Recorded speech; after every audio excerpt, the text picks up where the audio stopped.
हरे कृष्ण कृष्ण कृष्ण हरे हरे, हरे राम राम राम हरे हरे। श्रीमद् भागवत महापुराण 12वां सिकंद पूरा हुआ और उनके अंदर 13 अध्याय था, वो भी पूरे हुए। 12 सिकंद के 13वां अध्याय भी पूरा हुआ। आज भागवत के अंदर चल रहा है श्रीमद् भागवत पुराण का महात्म्य। शांडिल्य मुनि द्वारा श्री कृष्ण लीला और व्रज भूमि का रहस्य बताना। शांडिल्य मुनि द्वारा श्री कृष्ण की लीला और व्रज भूमि का रहस्य बताना। महर्षि शांडिल्य नंद आदि गोपों के पुरोहित थे। एक बार वे मथुरा नरेश वज्रनाभ के पास आए। वज्रनाभ के मन में वज्र भूमि के व्रज भूमि के विषय में जानने की कड़ी इच्छा थी। इसकी इच्छा को देखते हुए महर्षि शांडिल्य ने वज्रनाभ से कहा, वज्रनाभ, व्रज का अर्थ व्याप्त से है। व्यापक होने के कारण इस भूमि का नाम व्रज पड़ा है। 3 गुणों से परे जो परमात्मा है वही व्यापक है, इसलिए उसे व्रज कहते हैं। वह सदानंद स्वरूप परम ज्योतिर्मय और अविनाशी है। जीवन मुक्त पुरुष उसी में स्थित रहते हैं। इस पर ब्रह्म स्वरूप व्रज धाम में नंद नंदन भगवान श्री कृष्ण का सदैव निवास रहता है। उसका एक एक अंग सच्चिदानंद स्वरूप है। वे आत्माराम और आप्तकाम परमेश्वर हैं। प्रेम रस में डूबे रसिक गण ही सदैव उनका यहाँ अनुभव करते हैं। भगवान श्री कृष्ण की आत्मा राधिका जी है। उनके रमण करने के कारण ही रस मर्मज्ञ ज्ञानी पुरुष में आत्माराम कहते हैं। क्या कहें व्रज के बारे में। कण कण में श्याम बसा हुआ है।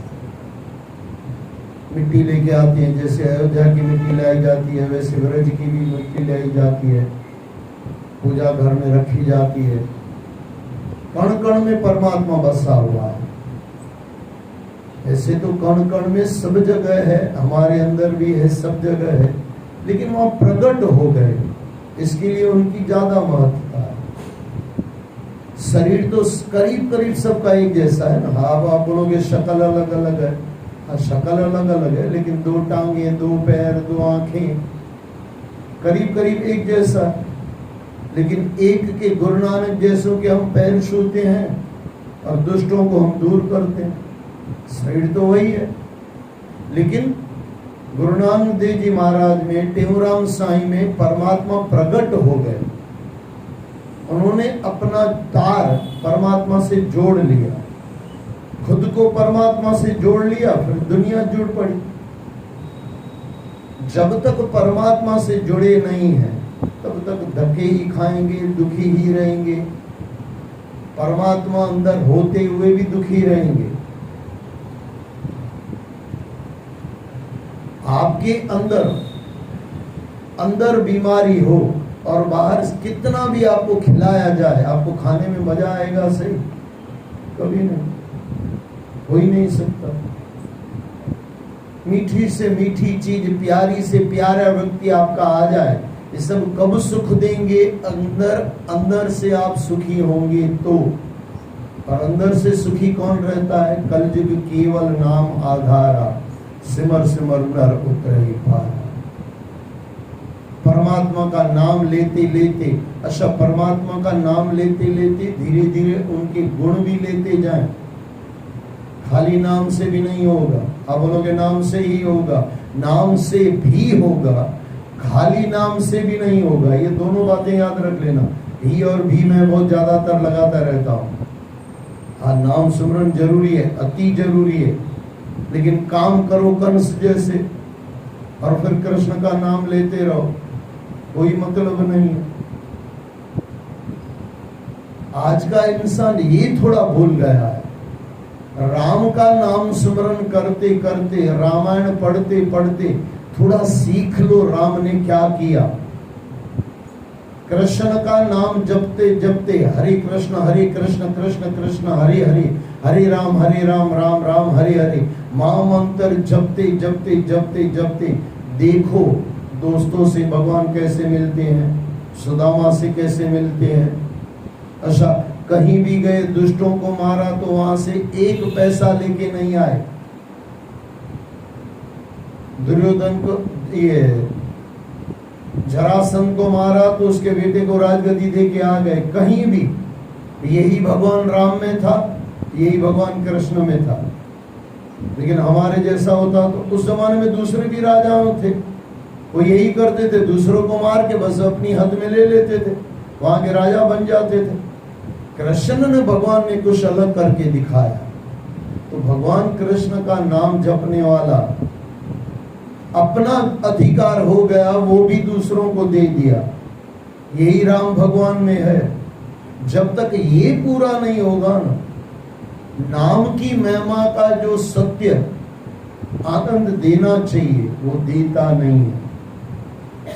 जैसे किसी रूम के अंदर फुल अंधकार हो, बाहर कितनी भी लाइटें जला दो, क्या अंदर कुछ लाइटें आएंगी? क्योंकि दरवाजा आपने बंद कर दिया। बस हमारा भी मन का दरवाजा संसार तरफ खुला हुआ है, परमात्मा तरफ बंद है, इसके लिए अशांति अशांत है। कल या परसों मैंने आपको कहा था, परसों या नरसों था, परथी खस सोमा वस एटलू बस।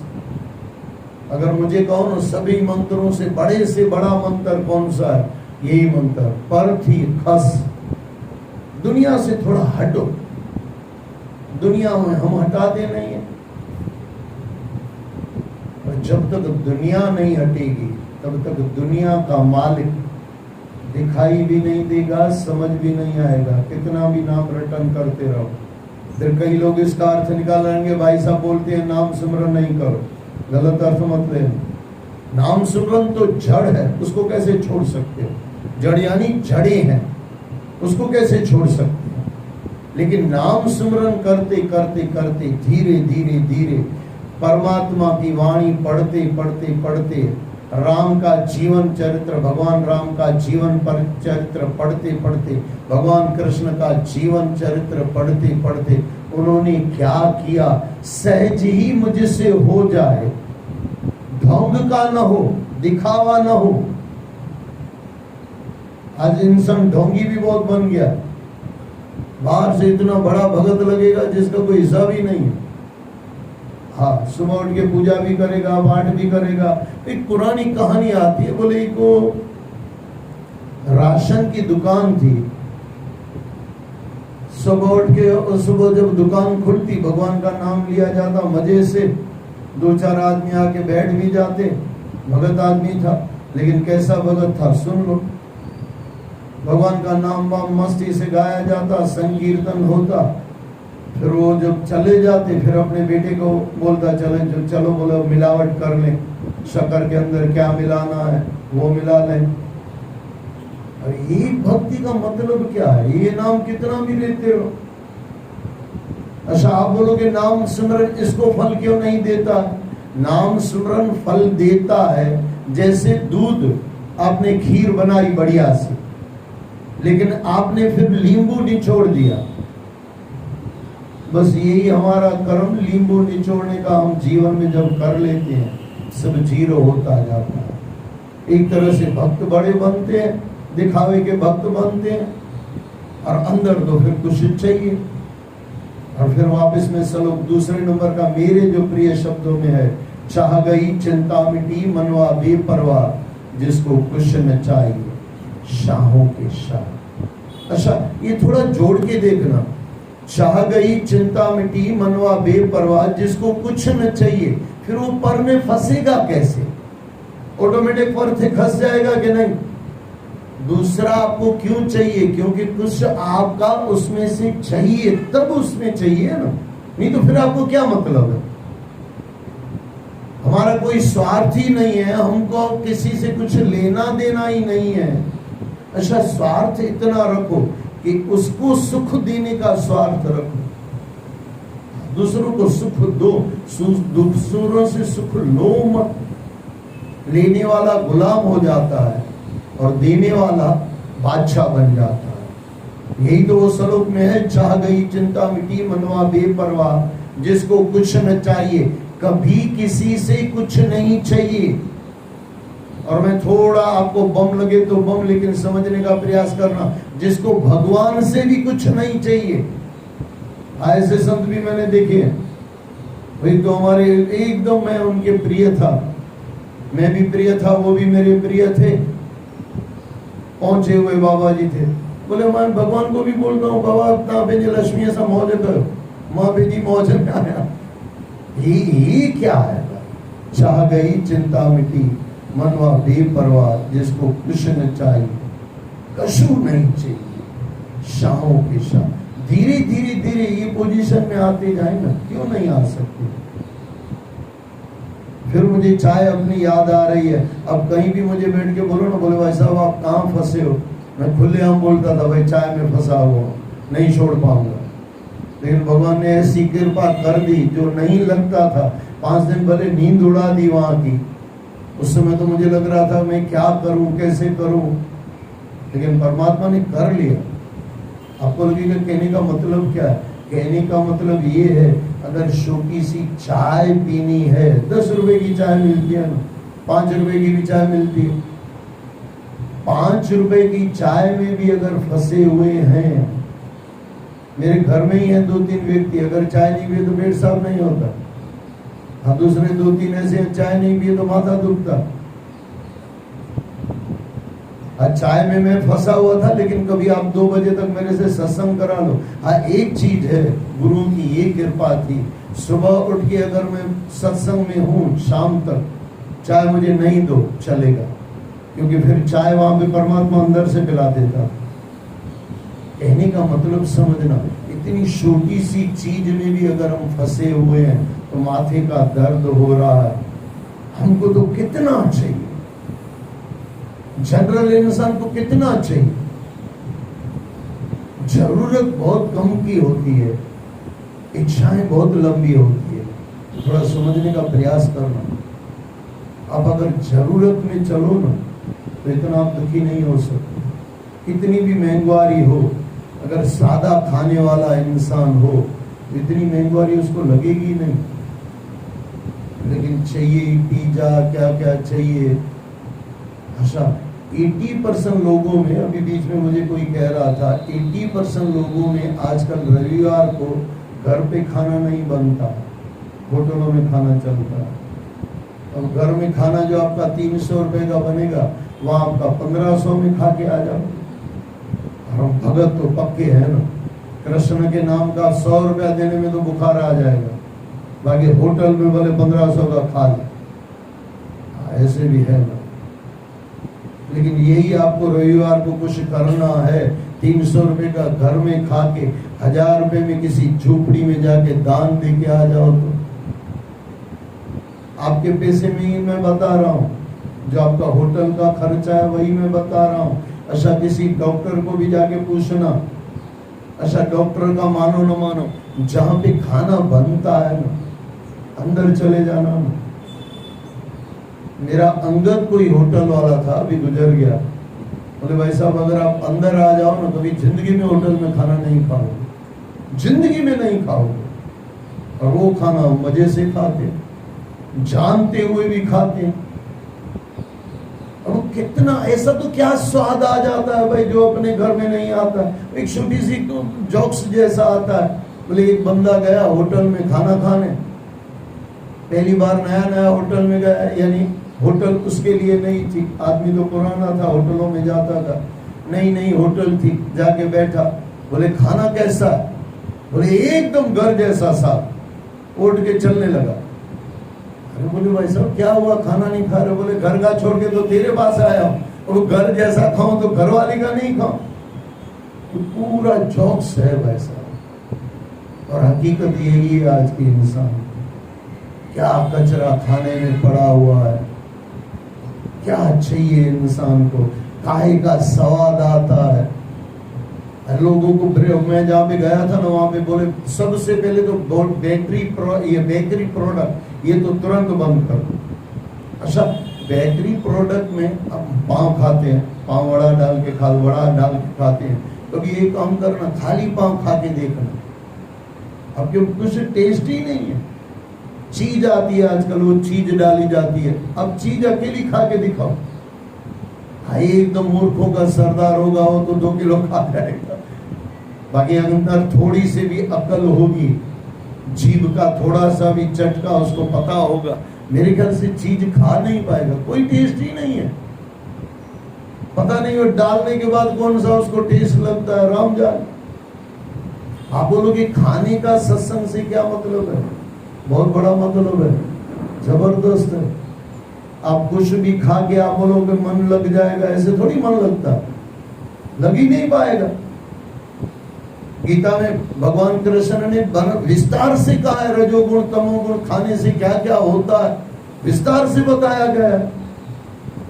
कुछ भी खा लो, कुछ भी पी लो और आप बोलो भगवान में मन लग जाएगा, नहीं लगेगा भाई साहब, पॉसिबल नहीं है। अरे हमारे तो विचारों तक कहा गया, मैंने बीच में आपको कहा था, ये थोड़ा ध्यान रखना।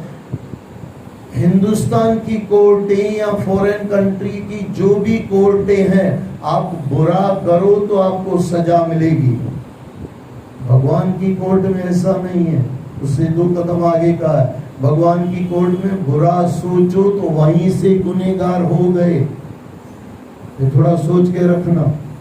आपने किसी को सोचा कि इसका खड्डे में गिरा दूं मैं या गिर जाए, यहां भी सोचा, चलो आप थोड़े अच्छे वाले भक्त हो, ऐसे बोलो भगवान न के दिसी वठे। अगर ये भी कह दिया ना आपने, ये भी कह दिया ना, अब आप बोलोगे मैं तो भगवान को बीच में डाल रही हूँ, लेकिन गलत काम के लिए डाल रही है माता। ऐसा क्यों नहीं सोचती हो इसका बंगला बन जाए, उसका बंगला बन जाए। बंगला बने तो मेरा और टूटे तो सामने वाले का, यही तो हमारी सोच होती है ना, और क्या होता है।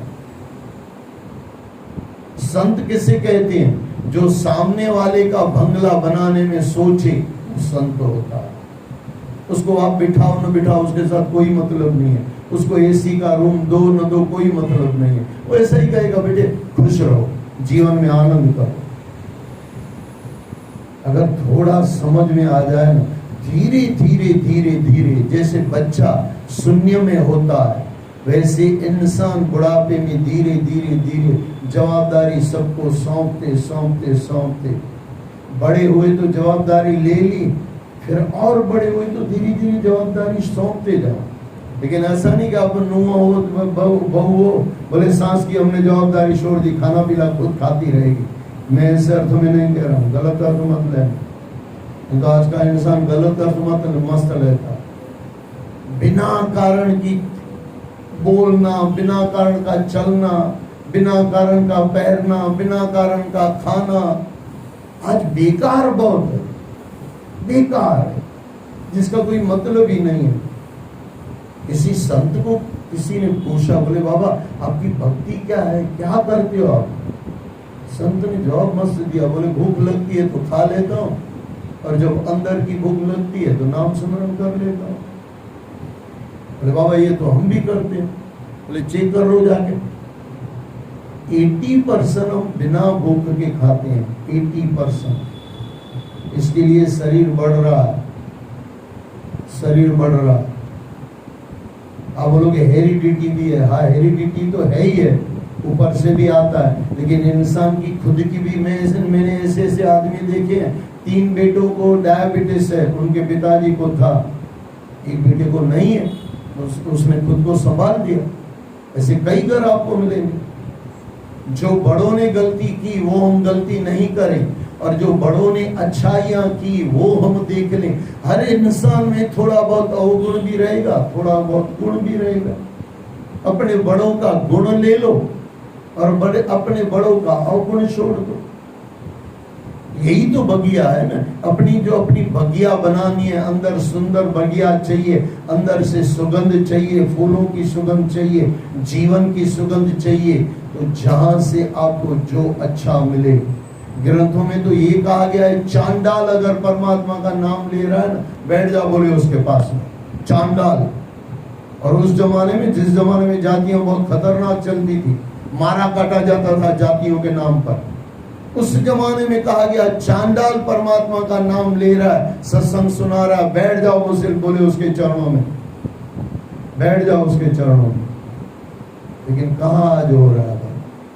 मैं फिर दोहरा दूं, नाम सिमरन तो करना ही है, उसको तो छोड़ना ही नहीं है। लेकिन जिसका नाम जब आप कर रहे हो, धीरे धीरे उनके गुण और बड़ों के अपने परिवार के गुण, अब यकीन करो न करो, मेरे पिताजी थे, मैं उनके चरणों में बैठता था, मैं पूछता था मेरे दादाजी की अच्छाइयां बताओ, मुझे परदादा की अच्छाइयां बताओ। अब कभी बैठ के ये परिवार में देखो, मैं आपको देखो गारंटी से बता रहा हूं, आपको ये श्लोक बताऊंगा तो याद आएगा, रघुकुल रीत सदा चली आई, प्राण जाए पर वचन न जाए। वैसे तो भगवान राम है ना, तो राम से होना चाहिए ना, राम रीत सदा चली आई, लेकिन नहीं, राम ने भी ऊपर से लिया, रघु का लिया, दशरथ के भी ऊपर का ले लिया।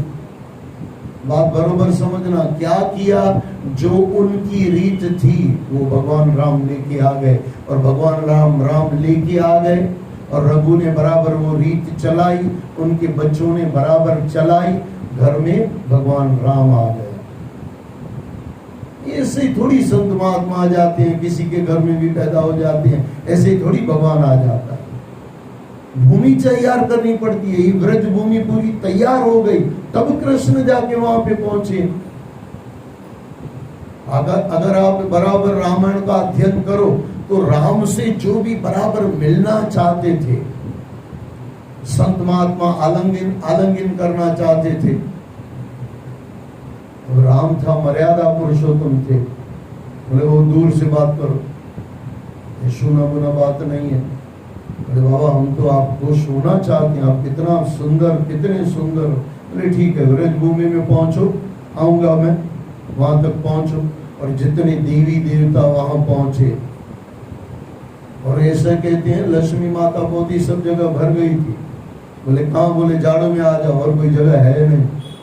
वहां से फिर आया झाड़ू में लक्ष्मी माता, ऐसे ऐसे देवी देवता वहां पहुंच गए। कहने का मतलब क्या है, अगर जीवन में भगवान यानी शांति, भगवान यानी आनंद, आपको राम नहीं चाहिए, कृष्ण नहीं चाहिए, आप बेवकूफ हो, आप समझ नहीं रहे हो किसको मना कर रहे हो, आप अपनी शांति को मना कर रहे हो। कोई चाहे ना वहां भगवान के न समझना, ये शांति को नहीं मानता, इसको पूछो शांति चाहिए, बोले हुआ था खपे ना, तो वावरी तुझे पाप भी वटा में लगी था भाई साहब, वह पाप भी वटा में लगी, पर भगवान राम माँ, भगवान कृष्ण माँ, वहां से शांति मिलेगी, वो पापी की वहां से मिलेगी, देवराम साईं के मिलेगी। जिन्होंने नाम सिमरन किया, जिन्होंने करके दिखाया जीवन में, ये करो, ये करो, और जब तक ये नहीं होता है ना, तब तक जीवन की शांति नहीं होती। राजन, काम शब्द का अर्थ कामना से है। यह कामना, अब देखो किसी को भी काम बोलो सीधा कचरे में पहुंच जाएगा, लेकिन यहाँ भी अच्छा, काम का शब्द काम भी है ही है, लेकिन काम का दूसरा अर्थ है कामना। अच्छा, कामनाएं, थोड़ा हिंदी समझना, मैं शब्दों से खेल खेलता हूं, मुझे आनंद आता है मुझे। कामनाएं, कभी कामनाएं, किसी को कामनाएं, लेकिन फिर भी इंसान कामनाएं छोड़ता नहीं है। वो खुद ही कह रही है काम न आए कामनाएं। संधि शुद्धि पाठ वगैरह आप जब पढ़ते होंगे स्कूल में, तो कहा जाता था ना, शब्द को अलग अलग करो, कामनाएं के शब्द को अलग अलग करो, काम न आए यही कामनाएं। लेकिन इंसान फंसा हुआ, छोटी छोटी चीजों में फंसा हुआ, सबसे बड़ा फंसा हुआ मैंने कोई इंसान देखा था तो तकिए में फंसा हुआ था। वो अमेरिका वो पति गया अपनी बीवी को लेके, तकिया साथ में लेके गया। बोले मेरी बीवी है तकिए के से बेहोश होती नहीं। मैं उसके घर में था, पाठ रखा हुआ था। मैं बोला माता है जो पगड़ी थे तो बोलता हाँ जी थी हाँ पगड़ी होने जो भी तो थी नहीं ना सांभले कंधा नहीं। तकिए की भी तो कभी ना कभी पगड़ी होगी ना, कभी ना कभी मरेगा कि नहीं होगी, फिर क्या करेगी, तू भी जाएगी उसके साथ। कहाँ कहाँ इंसान फंसा हुआ है, समझ ही नहीं आती है भाई साहब। रूम में फंसा हुआ है, रूम बदल जाए तो नींद नहीं आती है। हाँ वो फॉरेन कंट्री जाओगे तो रूम कैसे ले जाओगे भाई। कहाँ कहाँ इंसान फंसा हुआ, और इतनी छोटी छोटी घटिया चीजों में फंसा हुआ। और गुरुओं ने तो मैंने आपको कहा ना, भले छोटी सी लिस्ट है लेकिन अंदर को खरोचने जैसी है। अंतकाल जो लड़के सिमरे सुकर जो वल होता है, कचरा खाना पड़ेगा, सुअर बनना पड़ेगा। अंतकाल जो लक्ष्मी सिमरे सर्प जोन वल होता है। और बीच में मैंने आपको कहा था आज भी ये घटनाएं घट रही है।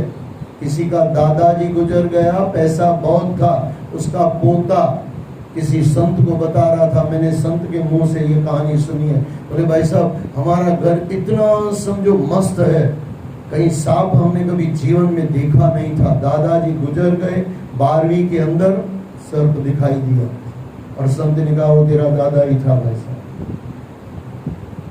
आज भी घटनाएं घटती है। परमात्मा की वाणी को आप नकार नहीं सकते हो, जुठला सकते हो, छोड़ सकते हो कि मैं नहीं मानता। तेरे नहीं मानने से बदलने वाला नहीं है। जो कई लोग बोलते हैं स्वर्ग नर्क कहाँ है, कौन देख के आया। बीच में मैंने आपको कहा था नासकेतु पुराण पढ़ो, फिर बकवास करना कि कौन देख के आया था। नासकेतु देख के आया और अपने बाप को आके याज्ञवल्क्य मुनि को आके बताया कि ये है। ऋषि का नाम अगर इधर उधर हो तो माफ करना, लेकिन नासकेतु बराबर है। उनके पिताजी का मैं थोड़ा नाम हो सकता है मेरे दिमाग से निकल गया हो, लेकिन वहां पे जाके देख के आया नर्क। तो ये पूरी बकवास करो कौन देख के आया। अरे भाई जो देख के आया उन्होंने लिखा, आप मानो न मानो, मरने के बाद जब जूते पड़ेंगे तले जाएंगे पकड़ों की तरह तब पता लगेगा। इसलिए यहाँ पे कहते हैं राजन काम शब्द का अर्थ कामना से है। यह कामना अभिलाषा अथवा इच्छा कहलाती है। व्रज में भगवान श्री कृष्ण के वांछित पदार्थों में गौवें, ग्वाल बाल, गोपियां और उनके साथ लीला विहार आदि प्रमुख है जो वहां नित्य प्राप्त होते हैं। इसी कारण भगवान श्री कृष्ण को आप्त काम कहा गया। भगवान श्री कृष्ण की, अब देखो आप्त काम थोड़ा आज का अर्थ ले ले, इसको इनके अर्थ बहुत रहस्यमय है, लेकिन आपकी और मेरी समझ में आपत काम, आप्त काम यानी जो अपना काम है। अपना काम क्या है? परमात्मा को पाना, आप्त काम। ये जब तक नहीं किया हम भी आप्त काम बन सकते हैं। अपना काम भगवान कृष्ण ने आप्त काम कर लिया, परम तत्व बन गए, या परम तत्व थे ही, अवतार पुरुष थे। लेकिन हम भी आप्त काम बन सकते हैं कब? जब अपना काम यानी अपने परमात्मा को राजी कर लो। मैंने काफी बार आपको कहा है, आपका माता, आपकी माता, आपका पिता, आपका गुरु, आपका परमात्मा नाराज न हो ऐसा काम करना। और जो परमात्मा नाराज हो जाए, गुरु नाराज हो जाए, माता पिता नाराज हो जाए, वो काम कभी मत करना। और उसमें भी कभी आपको डाउटफुल हो ना, तो जिसमें काम करने में आपको अंदर से ग्लानि होती हो, अंदर से लगे कि ये मैं बुरा कर रहा हूं, अपनी नजर में कभी मत गिर जाना। ये है अंत। कहीं आपको समझना है, इसके लिए बुद्ध भगवान ने कहा था अपदीप को करो, अपने गुरु खुद बनो। उसका मतलब दूसरे गुरु को करो नहीं है, नहीं मैं कह रहा। लेकिन बार बार आपके घर में गुरु कैसे अंदर आ सकता है? गुरु को तो हम लाते ही नहीं है ना। गुरु तो हम कभी लाते हैं, शादी वादियों में लाते हैं, नचा बजा के गुरु को अपने घर में, हम अपने घर में। गुरु को भी लाते तो नचाने के लाते हैं। कई बार मैं जहाँ पे भी मैं नचवाता हूँ, थोड़ा बहुत तो हम भी नचवा लेते हैं, लेकिन फिर हम कहते हैं कि भाई तो फिर जाग आपको बीवी नचा रही है, पति को पत्नी नचा रही है। कहते हैं ना मुझे सिंधी में छोरा नाचाए मारो तो, हाँ बीवी पति को नचाती है, बार माँ पी के नचाई है, माँ बाप बच्चों को नचाते हैं, दुनिया नचा रही है, गुरु भी नचवाए, तो गुरु का फिर काम क्या हुआ भाई? गुरु का काम है ज्ञान देना, ज्ञान देना। मैं गुरु की सवारी जहाँ भी ले जाता हूँ, ठीक है 15-20 मिनट नचवा लिया, हो गया। फिर मैं कहता हूँ भाई हमारी गुरुओं की गद्दी खाली नचवाने के लिए नहीं आती है, नाचती है, परमात्मा के चरणों में अकेले में बैठ के कभी नाच भी लेते हैं।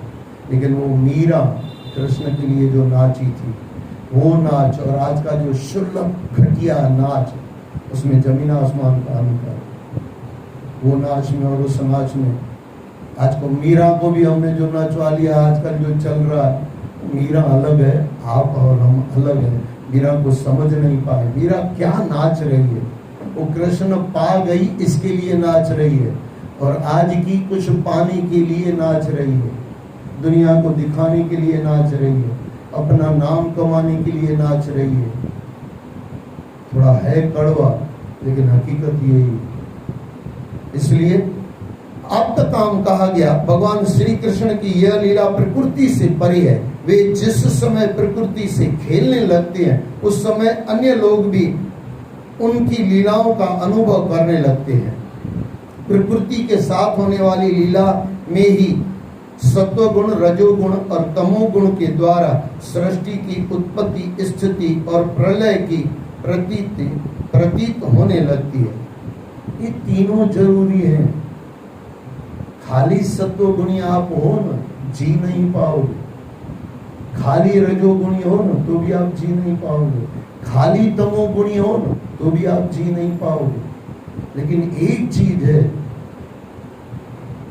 सुख में सुमरन जो करे दुख काहे को हो। थोड़ा समझने का प्रयास करना।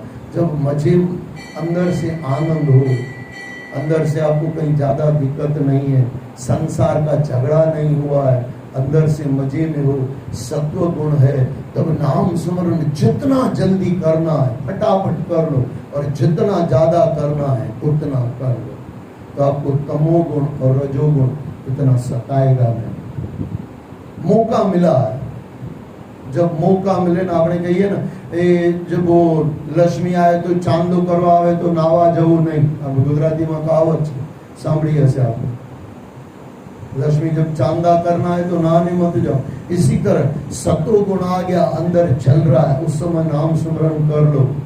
रजोगुण तमोगुण है तब कमाने के लिए निकल जाओ। इसको समझो ये क्या चल रहा है अंदर।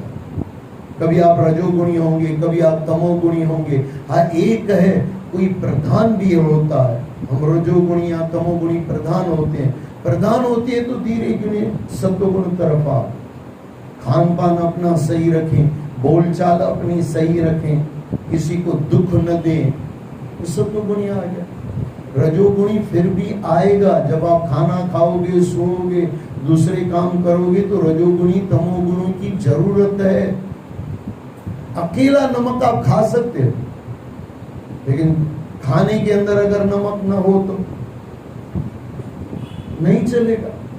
बस इसी तरह सतोगुण का खाना बना हो, लेकिन रजोगुण या तमोगुण रूपी जब तक नमक और मसाले नहीं होंगे ना, तो आप उसको खा भी नहीं पाओगे। जीवन को थोड़ा सोच के चलो, समझ के चलो। और यही तो बाबा तुलसीदास ने कहा, बिन सत्संग विवेक न होई। यही विवेक होना चाहिए। जब रजोगुण बढ़ गया है तब नाम सुमरन छोड़ो, फिर जब सतोगुण आएगा, अच्छा रजोगुण में भी कर सकती हो तो करो, उसमें मनाही नहीं है। लेकिन सत्वगुण है तब तो आपको नाम सुमरन कंपलसरी करना है। अच्छा इसका भी अलग अलग समय होता है। कभी बैठ के मैं आपको वो कभी ग्रंथों के हिसाब से बताऊंगा। लेकिन अगर सत्वगुण आपको समय चाहिए ना, सुबह का ब्रह्म मुहूर्त, और ब्रह्म मुहूर्त से भी पहले ऋषि वेला। हमारी गृहस्थी लोगों के लिए कहा गया ब्रह्म वेला। मैंने कि कई बाबा किसी संत के चरणों में मैं बैठा हुआ था, मैं बोला बाबा आपने परमात्मा को पा लिया है, सत्य बताना, 2:30-3 बजे बैठ के कुछ किया हुआ बेटे मिलता ही उसी समय है, उसी समय ही मिलता है। ये ऋषि वेला है। हमारा जो होता है ना भाई 4, जैसे हम ज्यादातर कहते हैं 4, 4:30, 4, 4:30 के पहले 3 बजे के आसपास में, 2:30-3 बजे के बाद आसपास में, और जब तक 4 ब्रह्म मुहूर्त हो, इससे पहले जो ऋषि वेला है ना, जिसने भी पाया है ना, ये समय में उठा है। अच्छा, इसी समय में हम लोग पाप करते हैं। हम लोग पाप करते हैं, हाँ, यहाँ सपने देखते हैं, यहाँ संसार पैदा करते हैं। थोड़ा गहराई से सोचना मैं क्या कहना चाहता हूँ। यही समय या तो संसार पाने के लिए है, या तो परमात्मा के पाने के लिए है। या ऋषि वेला है, या ग्रस्त अपने ग्रस्त में डूबा हुआ है। जो ब्रह्मचारी होगा ये समय खास ध्यान रखेगा। कितने संतों को मैंने पूछा है, जो भी जिन्होंने भी परमात्मा को पाया है, बोले बेटे ये समय यही है, ऋषि वेला कहा गया उसको। अच्छा, ऋषि वेला यानी ऋषियों की वेला। उठोगे ना, आपका मन नहीं लगेगा ना, ऋषि आपका मन लगा देगा। सतगुरु स्वामी टेमराम की आत्मा आपका मन लगा देगी, गुरु नानक की आत्मा आपका मन लगा देगी, भगवान राम की आपकी तरफ आकर्षित करेंगे, बेटे आ जाओ मैं आपकी राह देख रहा हूं। यही हकीकत है। उस समय नो डिस्टर्बेंस, कुछ होता ही नहीं, संसार दूर होता।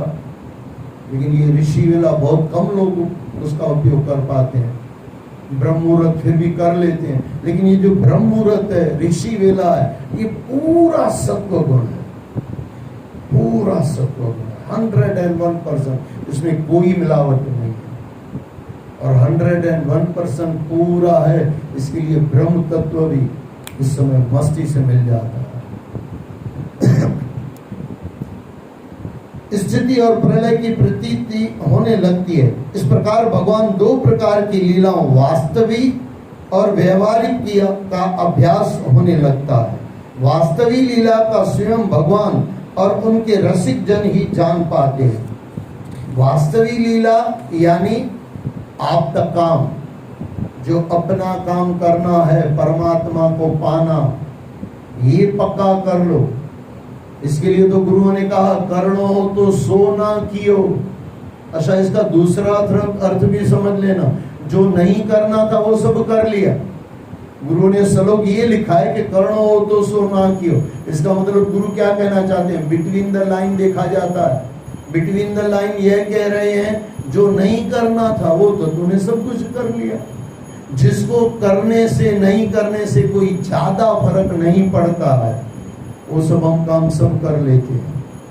और जो करना था, कर्ण हो तो सो ना कियो। अच्छा, क्यों नहीं किया? गुरु ये भी जवाब दे रहे हैं, पढ़ियो लोभ के फंद जमा करना है। अरे जमा करके तू जमा हो जाएगा परमात्मा की तरफ कभी ना कभी। हम भी जमा हो जाएंगे ना, वापस चले जाएंगे। लेकिन इंसान समझ जाए, कर्ण हो तो सो ना कियो, पर यो लोभ का फंद। अच्छा, ये लोभ का फंदा डाला किसने? इंद्र ने इंद्र को डाला, तुलसी ने तुलसी को डाला। इसके लिए कहा गया, आ बैल मुझे मार, कोई नहीं आपको फंसा रहा है, आप फंस रहे हो, मैं फंस रहा हूं। हम कहते हैं घर मेरा, घर बेचारा कभी नहीं कहता है मैं तेरा। घर हंसता होगा, मैं तेरे बाप का नहीं हुआ, तेरे दादा का नहीं हुआ, तेरी माँ का नहीं हुआ, जितने चले गए उनका नहीं हुआ, तेरा क्या होगा?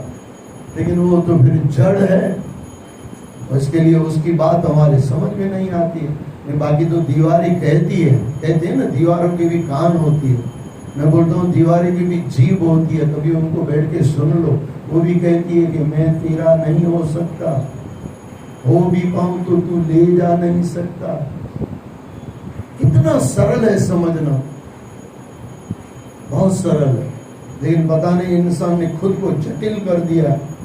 इसके विपरीत जीवों के सामने जो लीला होती है वह व्यवहारिक होती है। इंसान के भी 2 काम है, व्यवहारिक और अंदर जो है वो परमार्थ कहा गया, जिसको अंतरात्मा तरफ कहा गया। और इसके अंदर आपको कोई सहायक बनाता हो तो काफी बार मैंने आपको कहा है आत्मनिरीक्षण। रोज खुद को चिंतन करो, मैं कैसी हूं, मैं कैसा हूं, क्या कर रहा हूं, क्यों गुस्सा आ रहा है, क्यों इस चीज से मैं निकल नहीं पा रही हूं।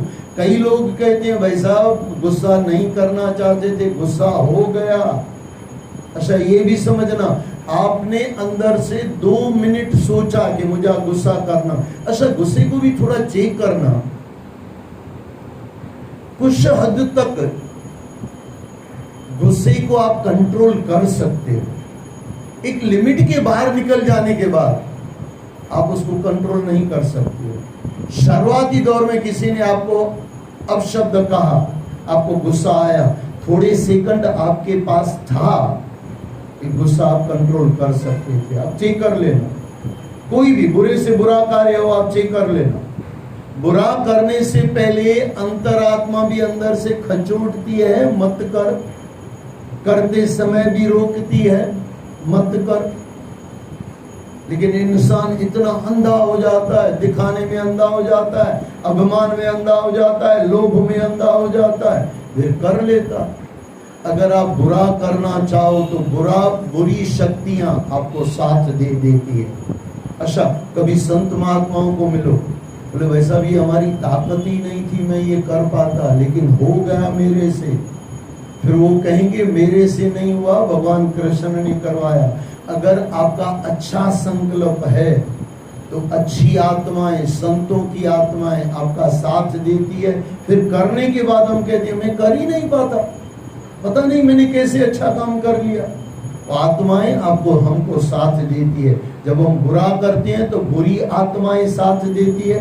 झगड़ा करो तो अंदर कोई आके दुर्योधन बैठ जाएगा, ये ले बेटे कर ले, मैंने भी किया तू भी कर ले, मेरी सत्यानाश हुई तू भी सत्यानाश कर ले। पहले से संकल्प सुबह उठ के करो, आत्मनिरीक्षण, मैं कैसा हूं। कम से कम आज 24 घंटे मैं गुस्सा नहीं करूंगी, मैं गलत काम नहीं करूंगी, नहीं करूंगा। 24 घंटे मैं पहले आपको कह चुका हूं काफी बार, जो मैं करता हूं ना वो मैं आपको कहता हूं, जो मैं नहीं करता मैं कभी नहीं कहता ही नहीं, मैं फिर मेरी जुबानी नहीं चलती। ये मैं करता हूं, सुबह उठ के आत्मनिरीक्षण होता है। कल जो चला गया उसमें जो बुराई थी, जिसके साथ बुरा किया वहां जाके सॉरी, और वो आदमी चला गया इधर उधर बाहर चला गया तो भगवान के चरणों में सॉरी। लेकिन ऐसा नहीं कि वो आदमी घर में बैठा हुआ है, आपने उसके साथ झगड़ा किया हुआ है और माफी टेमराम साईं से मांग रहे हो, ये गलतियां मत करना। वहां से भी माफी मांगनी है टेमराम साईं से कि बाबा मैंने आपका शिष्य बन के गलत किया, लेकिन जहां गलत किया पहले माफी वहां पे। वो आदमी चला गया शहर छोड़ के, यहाँ दुनिया छोड़ के, फिर मजबूरी है, फिर उसकी आत्मा से माफी।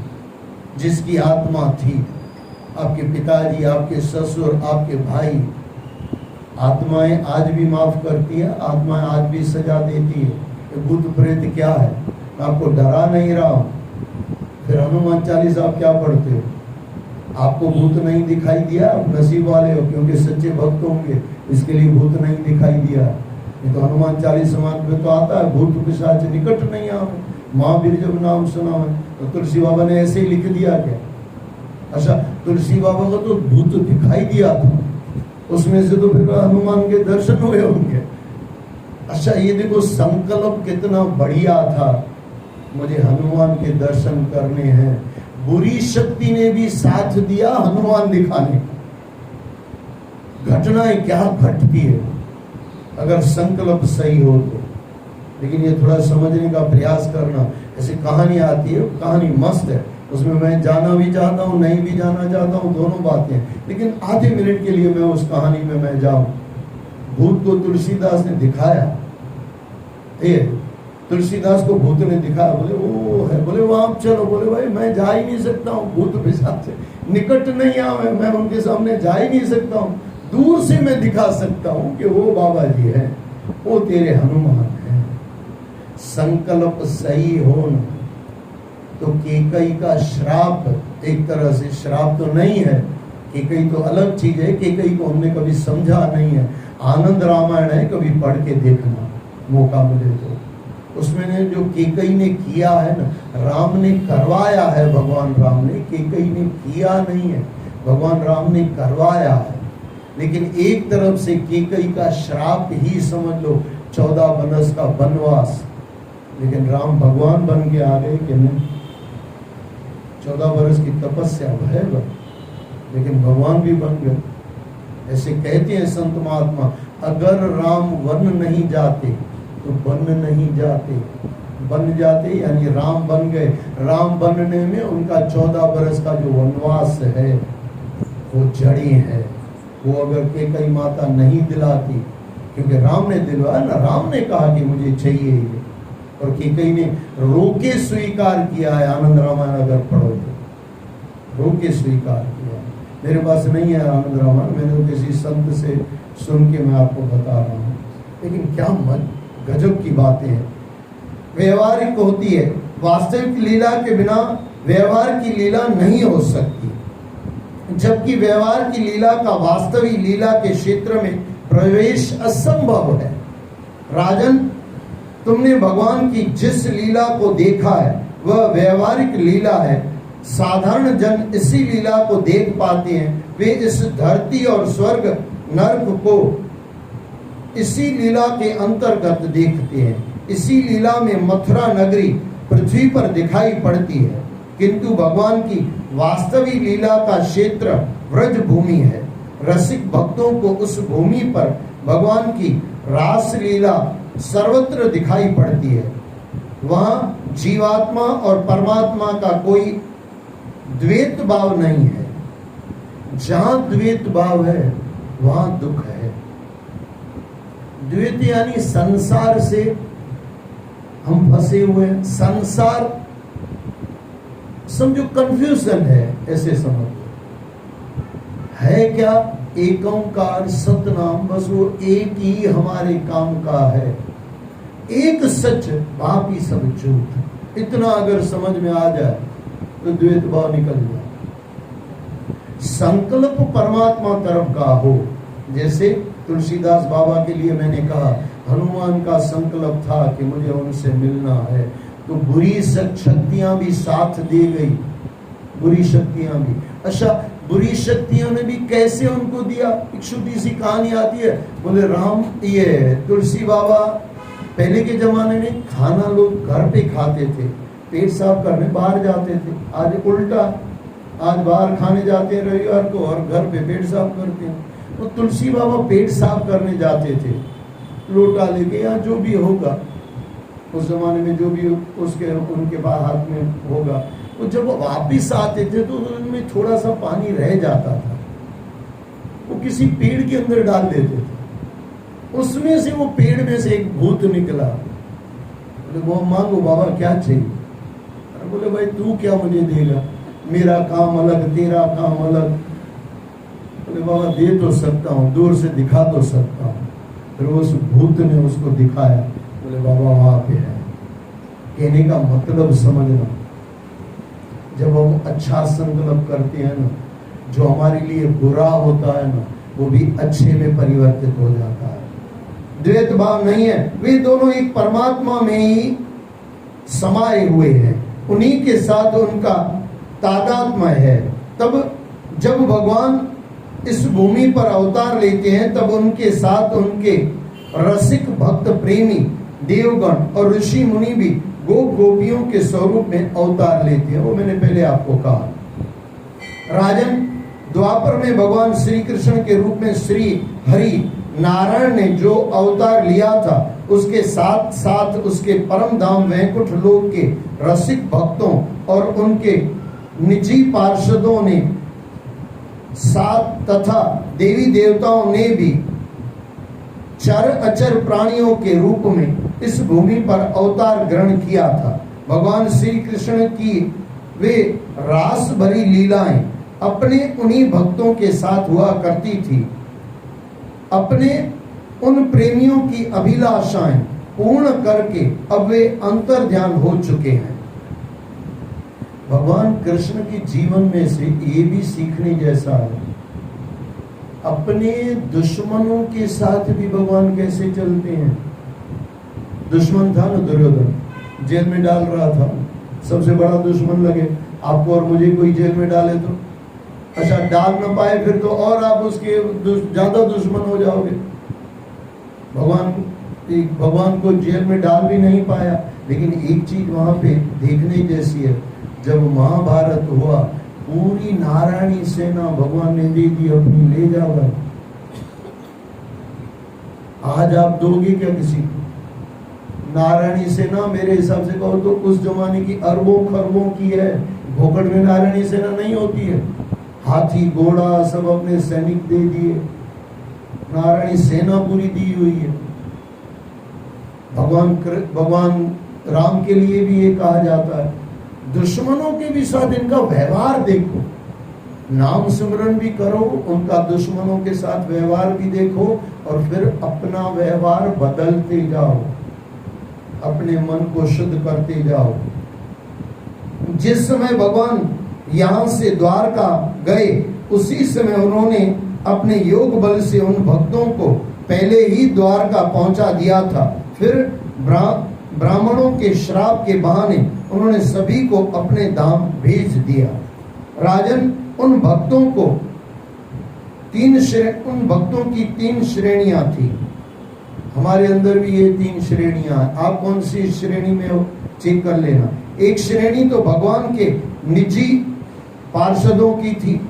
आप भगवान के अंगत ही हो कि कुछ संसार भी चाहिए? अच्छा, संसार चाहिए इसके लिए भगवान के पास तो नहीं हो, ये दूसरी श्रेणी हो गई। दूसरी श्रेणी उन भक्तों की है जो निरंतर भगवान को पाने का प्रयास करते रहते हैं, और तीसरी श्रेणी में वे देवता आदि हैं जो निरंतर भगवान की आराधना करते रहते हैं। भगवान को भगवान के लिए मांगते हो कि संसार के लिए? भगवान को दुख मिटाने के लिए मांगते हो खुद का, कि भगवान को पाने के लिए मांगते हो?